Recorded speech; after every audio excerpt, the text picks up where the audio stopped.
Hi, my name is Judie VanKooiman, and you're watching Life Issues. This month's show is about the Real program, and my guests are Jan Plord, an Executive Director, and Michelle Richardson. Welcome, ladies. Hello, how are you? Great. Thank you for having us. Glad that you're here. And Jan, I'm going to start with you. What does REAL stand for? REAL stands for Reading, Educational Assistance, and Learning. Okay, very important words. Kind of. Yes, definitely. And how old is the program? Well, we just celebrated our 10th year at a big celebration on October 24th. So I started it in 2013. Great. And you live way up on the North Shore. Why did you want to open this program in Lynn? So I live in Beverly, and I have basically followed in my mom's footsteps, and we did this kind of stuff in Beverly as I was a youngster. And so when I came to Lynn, and I learned of Lynn through the fabulous teachers that I met through my stores, the Learning Tree store, and the folks that I met from Lynn would tell me about what they were doing and working, and I knew there were some struggles. But when I got to volunteering there, I found that the struggle's actually a lot bigger than I thought. And I thought I'd just volunteer there for a little while. I did not intend to open a whole nother nonprofit, but I realized there was a big need. And I feel like Lynn's biggest resource is its children, even though there are a lot of beautiful resources there. But I really believe the youth is what their resource really is. So here I am. Awesome, awesome. And Michelle, I'm going to switch over. I was looking at your business cards. You do a little bit of everything. Can you please tell us about them? Well, I think see a need, fill a need is probably the best way to describe the services I provide. On the side, independently, I've had my own business for over 20 years. And it's a services-based business. It's 360 degrees of services, so whatever you need, I do my best to accommodate. I usually have either the skill set myself, or I have a few people within my network that would be able to get the job done. So very much like that. Yeah, awesome. That's cool. And can you please tell us about Raw Artworks a little bit, and why did you want to be involved?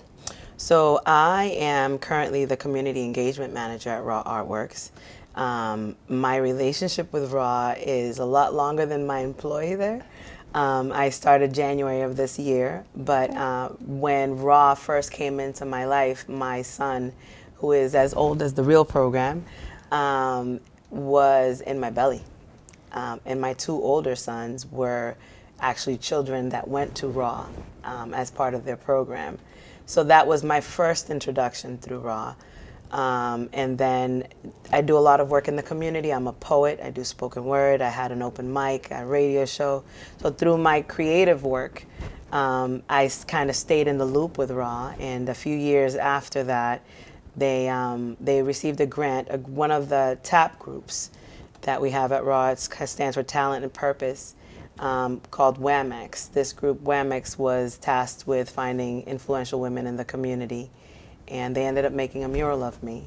And and then I've been a guest artist doing poetry with the kids here and there, and then I had the opportunity to get a job there, and it's magical. It's a magical place to work for. Yeah, it sounds like it. Cool. And Michelle, how did you become involved with the Real program? So I was going through a very difficult time in my life. I was having some housing difficulties, and I had just come back to Lynn, and I was fresh putting my son into school. He had just started school for the first time. He had some struggles in the beginning, especially with reading, and I was blessed that he was at the school that he was in, because the Real program works is a community partner with that school. So he was quickly scooped up by the Real program. I signed him up. Miss Brown was the first, his first contact to the Real program, and then he met Miss Jan, and it's been history since then. Cool. He's a real kid. Cool. He sure is. And who was the Payne family? The Payne family is Brad and Rochelle Payne, who actually are the owners of the property. And Brad, I met him years ago when he was looking to do some volunteer work at the time, and he ended up being our strategic planning coach for the nonprofit that we have. And then he became a board member, and then we were having nonprofit housing difficulty, and we had got the opportunity. He asked if it would be a suitable idea for us to rent property versus buying it ourselves. If he and his wife could buy the property, would this work out? And we do pay rent, and we've paid a lot because we had to put in sprinklers and everything else in this place. But it is difficult to find property to do nonprofit work, and anything is hard to find, honestly. So that's where the Payne family comes from. Oh, nice, good. And what is the Family Literacy Program? The Family Literacy Program is all about our being able to provide literacy for all ages, and that means that we're also providing English as a second language for adults. Many of them are parents of children who come to the Real program, and so another part to that is we have virtual English class, we have face-to-face English class. We also have English and quilting class as a combination, which is really cool. Amazing. It's so fun to watch. Oh my gosh, to see such happy people you never saw. Truly, it's great. So the family literacy is really all about that. Yeah. Okay, cool. And what is the Before Home program? That is our sort of cornerstone. It's the one that we do in the after-school hours, and people call it after-school program. I prefer to call it Before Home program because I don't believe children need more school. I think they have enough school. I think they need to have a home-like setting, which is what I hope the Real program is, and people tell me it is, so I think it is. So, yeah. Okay. And Michelle, would you like to share some of your background? With the Real program or in my life? In your life? Ooh. As much as you like. Well, you said it was only half an hour, honey. The two of us. Back, I guess a quick summary of it. I am passionate about civic engagement. I am passionate about community and unity and spreading love and light as much as possible. I do that through my work. I do that through my craft as a poet. I'm also an organizer. I do and organize events. I do a lot of hosting and emceeing and community platforms. So I guess my background is community work. I'm a simultaneous interpreter as well. That helped me survive the pandemic. I was the interpreter for many of our community organizations. So I've done a lot of interpreting over the years. I had to do graphic design. But when it comes to who I am as a moving being in this planet, I'd say I'm a love and unity advocate and a creative being. Yeah. Okay, cool. How do you have time for everything?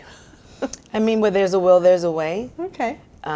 Sometimes our passions are forced to take a backseat to our needs or responsibilities, and the more we kind of take ownership of our own magic, the more I feel things align so that you don't have to sacrifice that much of one for the other, which is kind of where I'm nestling myself into now.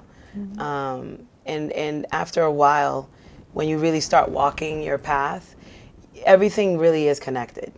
Like I do, if I'm booked to do a performance in Salem, right, which I've been booked plenty of times, I will go and I will go there as a poet and perform as Michelle La Poetica, but I always bring a box of books. She does. I bring books with me everywhere. It doesn't matter if I'm performing, if I'm doing something, like I always include and I give them away. I give away books wherever I go because She's like an adjunct book fairy.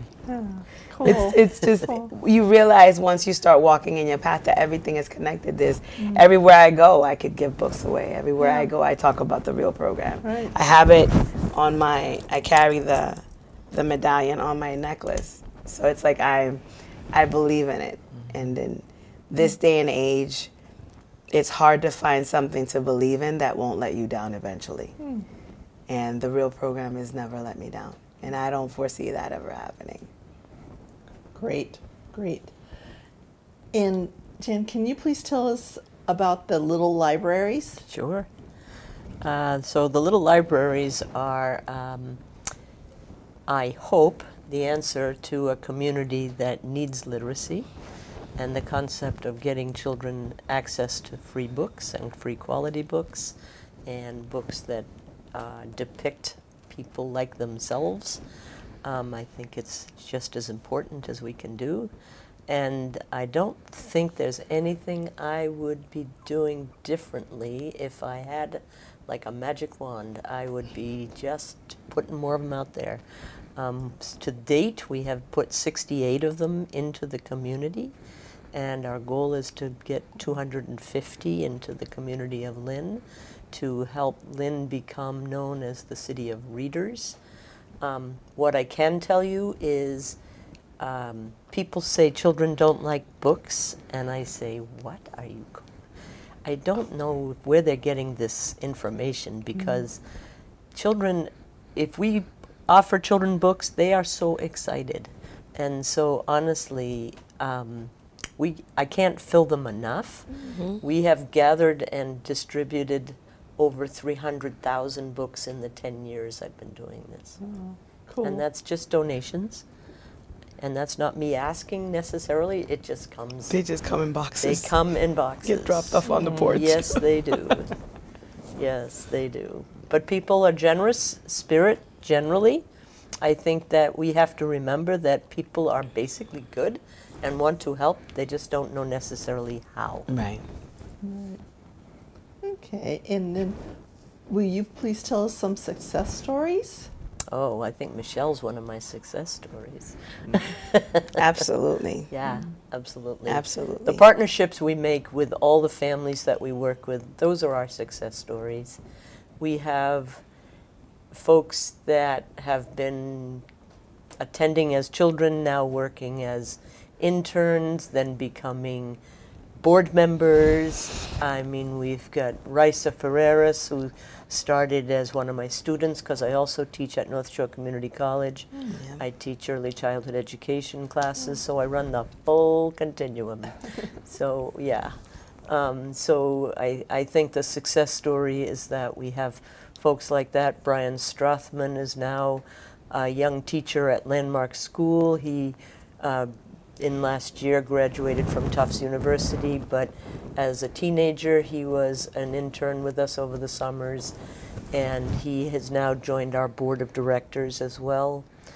Angel Garcia is a board member who's a wonderful, wonderful, talk about community man. He, in his midlife, is getting his degree at Salem State now. He graduated from North Shore. But his young kids now are, one of his daughters was an intern with us at the Real program, and now she's living in Seattle and getting her master's in business administration. And his younger daughter is, I think, junior year of high school.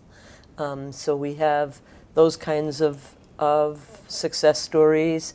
I'd say the folks that we provide success for are not just the children and families that we provide service for, but for the folks that volunteer, who also get as much joy as anybody, because mostly they've come and stayed for a long time.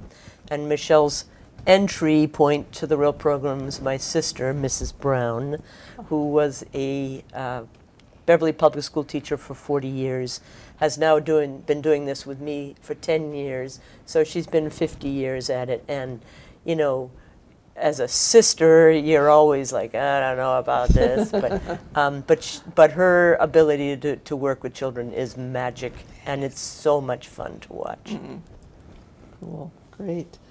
And can you please tell us the routine is for the kids after school and when they come into the house? I don't know, this might be Isani's job. Yeah. But I'll do it.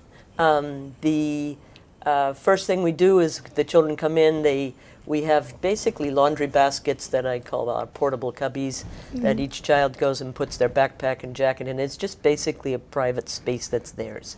And it works so that we all can then come together for a quick meeting just to kind of get a sense of who's here and how we're here and how's everybody feeling for the day. And literally not even 5 minutes long. They've been sitting at school all day. So then it's hand washing, which is kind of an important job we have to remember. And then we have a healthy snack. And then the kids just get right to their homework and doing some reading. We have generally a 1-to-3 ratio. So we have retired teachers mentoring high school and college students who mentor the children. And we all work together intergenerationally.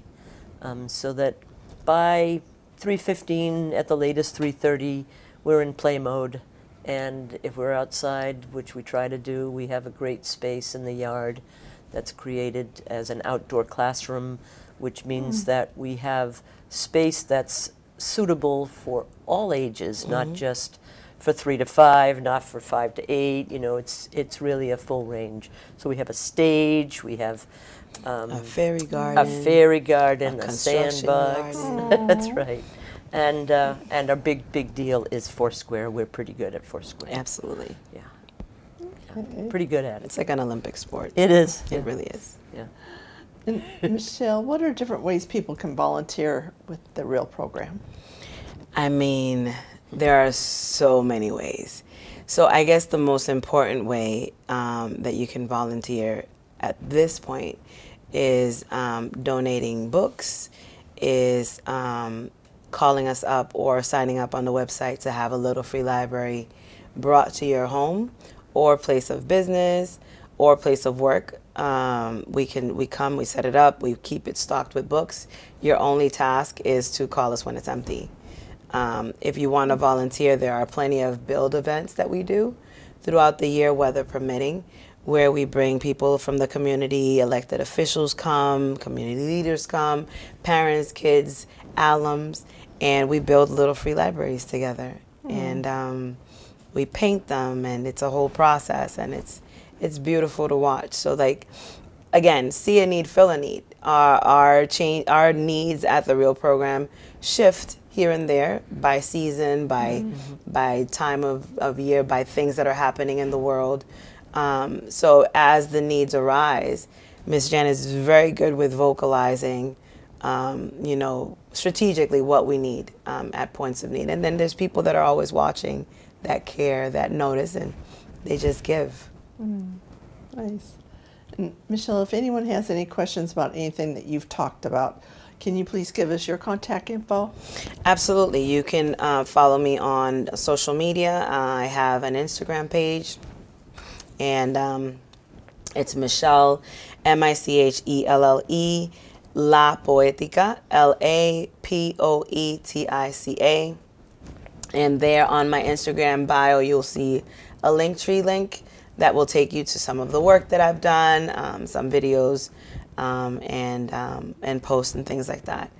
Okay. But more importantly, I'd ask for people to go to therealprogram.org and just explore the page. And you can always find me at the REAL program. Okay, awesome.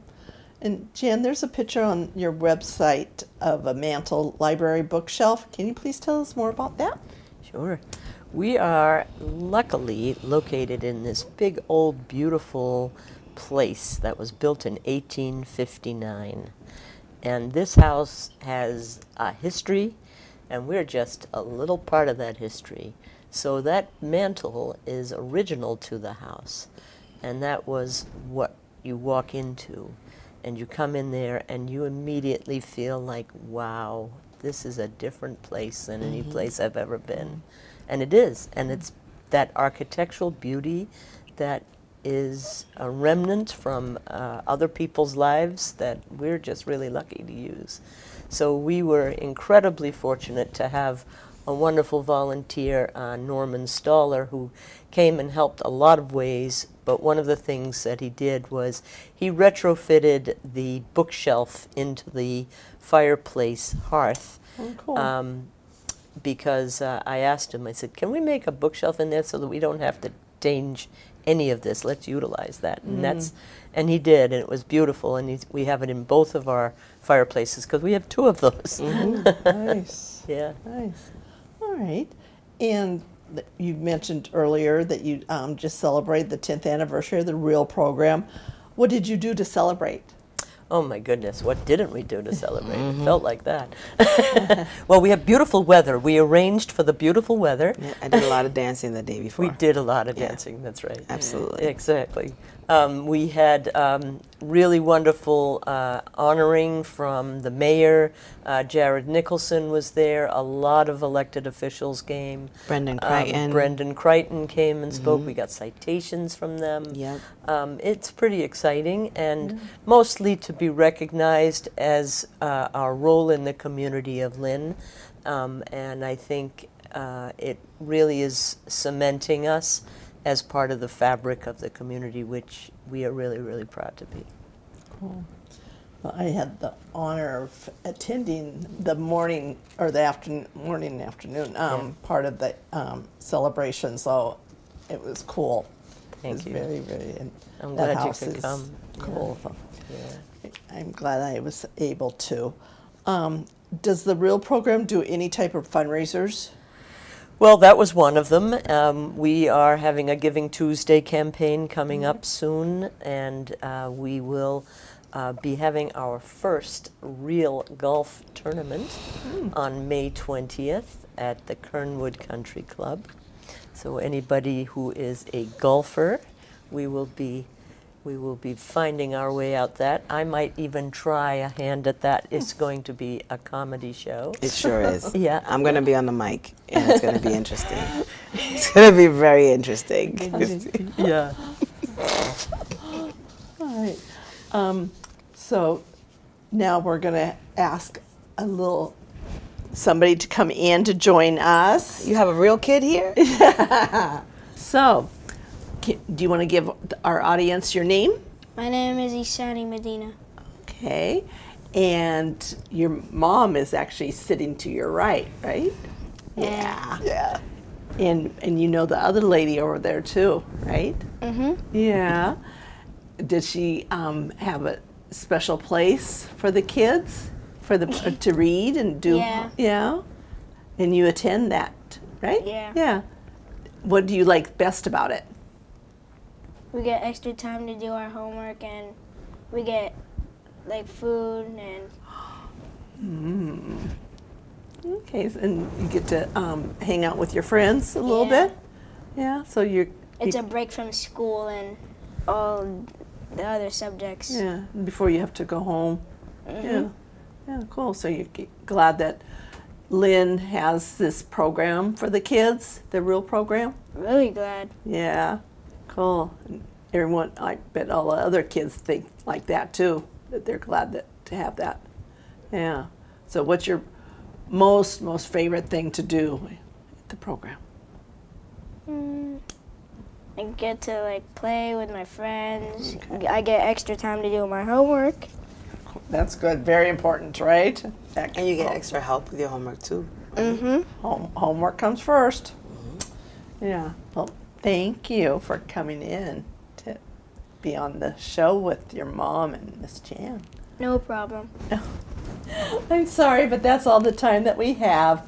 Thank you both for all you do for those in need. I'd love to hear your thoughts and suggestions. Please send them to lifeissuestv@gmail.com. And remember, live each day to the fullest and celebrate life.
This is very, very exciting for us to have everybody here in everybody's very, very busy schedule. So it's really quite an honor just for your presence, honestly.